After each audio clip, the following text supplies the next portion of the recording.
Trois questions nous sont parvenues. La première, quel est l'avis religieux concernant le jeûne de 6 jours de Shawwal et la récompense accordée à ce jeûne? La deuxième, est-il religieusement permis de jeûner les 6 jours de Shawwal avec la double intention? L'une d'en obtenir la récompense du jeûne surrogatoire et l'autre d'en rembourser les jours manqués du Ramadan. La troisième, enfin, le jeûne de ces jours doit-il se faire de manière successive?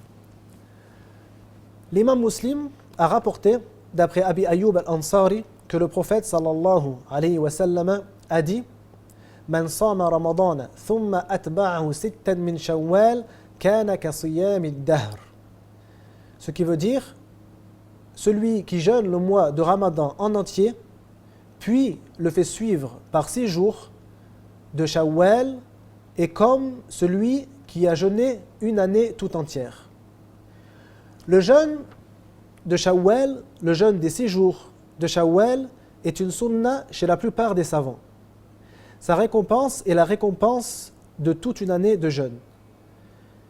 Car le prophète sallallahu alayhi wa sallam a dit Al-hasanatu bi'ashri amthaliha. La bonne action est récompensée par 10 équivalentes. Le jeûne du mois de Ramadan est un jeûne de 30 jours et le jeûne de Shawwal de 6 jours, ce qui fait 36 jours. Si on multiplie 36 par 10, cela équivaut à 360, qui est le nombre de jours de l'année lunaire.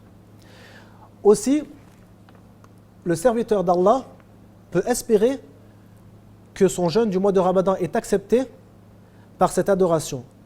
Car le premier indice qu'une adoration est acceptée est le fait que Allah permette à son serviteur de faire une nouvelle bonne action, comme les 6 jours de Shawwal. Aussi, le jeûne de Shawwal permet de combler le manque qu'a eu le serviteur durant son mois de Ramadan, comme la prière surrogatoire permet de combler le manque qu'il y a eu dans la prière obligatoire. Et aussi, le serviteur montre à son Seigneur qu'il ne se lasse pas de son adoration. Le jeûne successif n'est pas exigé dans les 6 jours de Shawwal, mais le serviteur peut jeûner par exemple le lundi et le jeudi de chaque semaine durant le mois de Shawwal afin de compléter les 6 jours. Par contre, s'il veut jeûner directement après la fête de l'Eid les 6 jours successivement, ceci est préférable, car Allah a dit dans son livre وَسَارِعُوا إِلَى مَغْفِرَةٍ مِّن رَبِّكُمْ, ce qui veut dire hâtez-vous vers le pardon de votre Seigneur.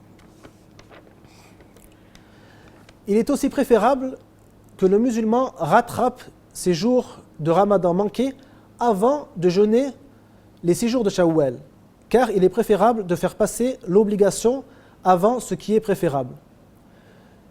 Quant à la double intention, les savants de l'école chafirite l'ont autorisé. Ils ont autorisé à jeûner le rattrapage des jours de Ramadan manqués avec l'intention aussi d'accomplir le jeûne de Shawwal. Et il n'y a pas de mal à ça. Il est aussi autorisé de jeûner d'abord le jeûne de Shawwal et de retarder le rattrapage des jours du Ramadan pour plus tard, après avoir jeûné les 6 jours. Mais il est préférable, comme je l'ai dit, de se hâter aux bonnes œuvres, comme Allah l'a dit dans son livre. Quant à l'intention de ce jeûne, si on n'a pas l'intention de jeûner le rattrapage en même temps, on peut formuler l'intention du jeûne de Shawwal jusqu'au zénith, jusqu'au dhuhr. Car le jeûne surrogatoire peut avoir l'intention, ou on peut formuler l'intention du jeûne surrogatoire jusqu'au zénith. Quant au jeûne obligatoire ou au rattrapage du jeûne obligatoire, il est interdit d'en formuler l'intention à part dans la nuit avant l'aube. Wallahu a'lam.